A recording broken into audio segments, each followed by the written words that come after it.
चलिए चैप्टर का नाम है प्रोबेबिलिटी। हम देख रहे हैं प्रोबेबिलिटी को समझने के लिए कुछ टर्म्स हम देख रहे हैं। इसके बगैर प्रोबेबिलिटी आपको समझ में नहीं आएगी। फर्स्ट टर्म है रैंडम एक्सपेरिमेंट। क्या होता है रैंडम एक्सपेरिमेंट? अच्छा, एक्सपेरिमेंट क्या होता है, इसका मतलब क्या होता है, एक्सपेरिमेंट का मतलब क्या? फॉर एग्जाम्पल, अगर हम किसी पेन को थ्रो करते हैं, किसी पेन को हम फेंक देते तो क्या होगा बताओ? का तो पेन टूट जाएगी, ब्रेक हो जाएगी, का तो नहीं टूटेगी, नहीं होगी। इसे हम बोलते हैं एक्सपेरिमेंट। अब रैंडम एक्सपेरिमेंट का मतलब क्या होता है? जहां पे कोई भी आप एक्सपेरिमेंट करने जा रहे हैं, वहां पे आपको all possible outcome, all possible outcome, जहां पे आपको जहां पे आपको ऑल पॉसिबल आउटकम आपको एडवांस में पता है, लेकिन एग्जैक्टली कौन सा आउटकम होगा ये आपको नहीं पता। फिर से, जहां पे ऑल पॉसिबल आउटकम पहले से ही पता है, लेकिन एग्जैक्टली कौन सा होगा वो नहीं पता। जैसे कि अ कॉइन इज टॉस्ड। बताओ, जब भी हम कॉइन को टॉस करेंगे तो होगा क्या? का तो हेड मिलेगा, का तो टेल मिलेगा, है ना? लेकिन एग्जैक्टली क्या मिलेगा नहीं पता। इसे हम बोलेंगे random experiment. When two coin is tossed, दो कॉइन को टॉस करेंगे तो क्या होगा? हो सकता है कि दोनों बारी हेड आए या दोनों बारी टेल आए, या पहले टेल मिले, फिर हेड मिले, फिर हेड मिले, फिर टेल मिले। लेकिन एग्जैक्टली क्या होगा पता है आपको? नहीं, वो तो करने के बाद ही पता चलेगा। Dice is thrown, when the dice is roll तो क्या होगा? तो 1 2 3 4 5 एंड 6 नंबर में से कोई भी नंबर आ सकता है ना? तो कहने का मतलब क्या, कहने का मतलब क्या कि आपको सभी के सभी आउटकम पहले से पता है, आपको पता है, लेकिन एग्जैक्टली कौन सा होगा ये नहीं पता है। आपको पता है कि अगर पता हो कि एग्जैक्टली कौन सा आउटकम आएगा तो सब बोलेंगे सर्टेन इवेंट, तो सवाल ही खत्म हो गया फिर तो प्रोबेबिलिटी का। हम कभी भी प्रोबेबिलिटी सर्टेन इवेंट में फाइंड नहीं करते, क्योंकि उसके होने के चांसेस तो 100% है।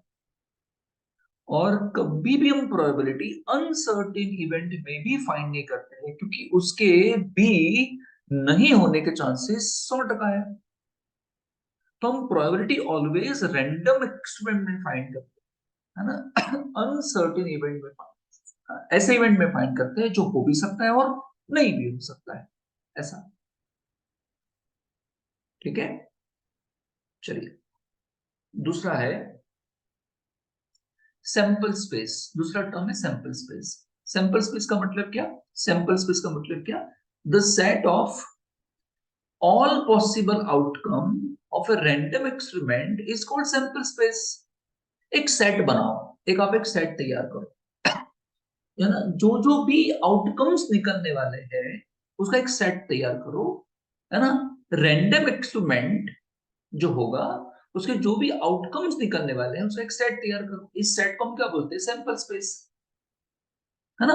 तो इसको हम क्या बोलेंगे सर? इसको हम क्या बोलेंगे? इसे हम बोलेंगे सैंपल स्पेस। ये सेट हो गया ना, ये सैंपल स्पेस। ये भी क्या बोलेंगे? Sample space. इसे भी क्या बोलेंगे? Sample space. एक सेट तैयार कर दिया आपने, है ना? तो कॉइन टॉस्ट, आप कॉइन टॉस्ट करोगे तो क्या निकल के आने वाला है? हेड का तो टेल, है ना? डाइस रोल तो क्या आने वाला है? 1 2 3 4 5 6। अ कार्ड इज ड्रॉन, 52 कार्ड्स में से एक पत्ता आप निकालोगे तो कौन सा पत्ता आएगा? 52 पत्तों में से कोई भी पत्ता आएगा। तो 52 के 52 का आप सेट तैयार करो, इसे हम क्या बोलते हैं? Sample space. हम्म, चलिए। फिर इसके अंदर आता है क्या? Finite sample space. क्या? Finite sample space. इसका मतलब क्या? ये जो भी आप रैंडम एक्सपेरिमेंट कर रहे हो, उसमें जो भी आउटकम्स निकल के आ रहा है वो काउंटेबल हो, वो फिक्स्ड हो, है ना? जिसको वो फिक्स्ड हो, काउंटेबल हो, जिसको आप गिन सकते हो, ऐसा हम क्या बोलेंगे? फाइनाइट। तो ये सब क्या था? फाइनाइट था। ये सब क्या था? ये सब फाइनाइट है ना? ये फाइनाइट है ना सब के सब। क्लियर? What is finite? आप रैंडम एक्सपेरिमेंट जो कर रहे हो उसमें जो भी पॉसिबल आउटकम निकल के आते हैं उसको हम all possible outcome of a random experiment इसको अगर आप सेट बना दो सैंपल स्पेस बन जाएगा, एंड अगर आप फाइनाइट लिख दोगे तो क्या बन जाएगा, फाइनाइट सैंपल स्पेस, है ना। और इनफाइनाइट का मतलब क्या होगा, कि आप जो भी रैंडम एक्सपेरिमेंट करने जा रहे हो, जहां पे जो भी पॉसिबल आउटकम होगा, ऑल पॉसिबल आउटकम होगा, है ना, वो काउंटेबल नहीं होगा, not countable, not fix, infinite होगा। जैसे फॉर एग्जांपल अगर मैं बताऊं कि एक काम करो, एक सेट बनाओ इवन नंबर का, इवन नंबर का सेट बनाने जाओगे तो कितने कितने नंबर आएंगे सर, 2 4 6 8 10, ये तो sir n numbers of solutions होंगे उसके, तो हम क्या बोलेंगे, इनफाइनाइट, तो हम क्या बोलेंगे सर, इनफाइनाइट सैंपल स्पेस। ठीक है, बराबर से आदि, समझ